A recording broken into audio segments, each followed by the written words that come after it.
코로나가 발생한 이후로 야외에서 할 수 있는 운동이 더욱 각광받고 있습니다.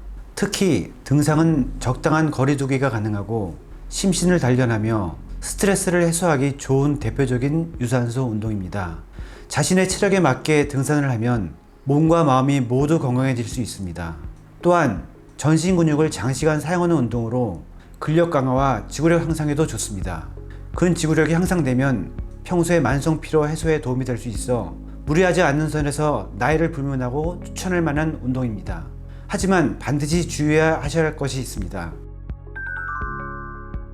등산은 에너지 소비가 높은 운동입니다. 자칫 무리하면 여러 부위에 질환이 생길 수 있습니다. 대표적으로 족저근막염이 있는데요. 만약 장시간 산행을 한 후에 발바닥 뒤쪽이 아프고 당기는 증상이 지속되며 아침에 첫 발을 디딜 때 날카로운 통증이 느껴진다면 반드시 족저근막염을 의심해 볼 수 있습니다.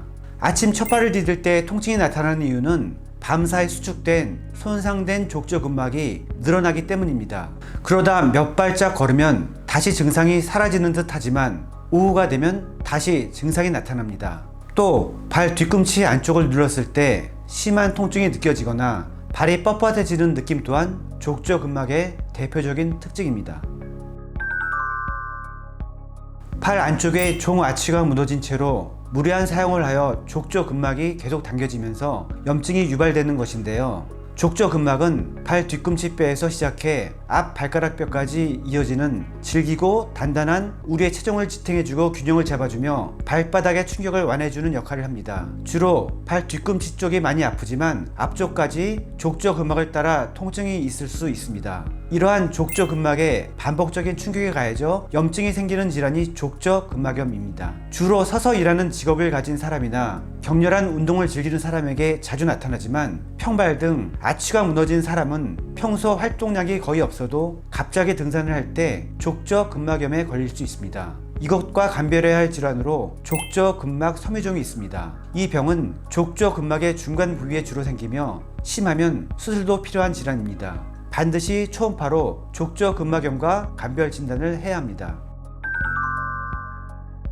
족저근막염은 적절한 종아치 서포트가 되어 족저근막에 가해지는 스트레스가 감소하면 저절로 호전되는 경우도 있지만 계속해서 재발이 가능합니다. 통증으로 인하여 일상생활이 불편해질 수 있어서 상태에 따라 적절한 치료가 반드시 필요합니다. 가끔 신발을 바꾸니 나았다거나 살을 빼니 나았다고 대수롭지 않게 이야기하시는 분들도 있는데 결코 그렇게 간단하기만 한 것은 아닙니다.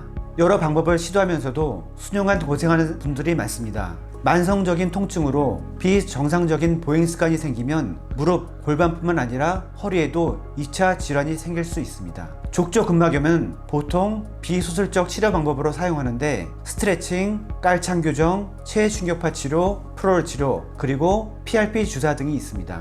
족저근막은 평지에 있을 때보다 경사에 있을 때 더 많이 늘어나기 때문에 등산을 자주 하게 되면 상대적으로 족저근막에 무리가 갈 수밖에 없는 것입니다. 장시간 산행을 한 후에 발바닥에 피로가 쌓여 욱신거리고 화끈거리며 통증이 나타나면 최대한 등산 등 무리한 활동은 중단하시고 되도록 하중이 발바닥에 실리지 않도록 해야 합니다. 상황에 맞는 등산화의 선택과 자신에게 맞는 등산 코스를 계획하고 등산 스틱을 적절히 이용하는 것도 도움이 됩니다. 하지만 며칠이 지나도 통증이 가라앉지 않으면 즉시 병원을 찾아 전문의의 진단을 받아야 합니다. 감사합니다. 세연세 재활의학과에서 족저근막염 지금 진단과 치료받으세요.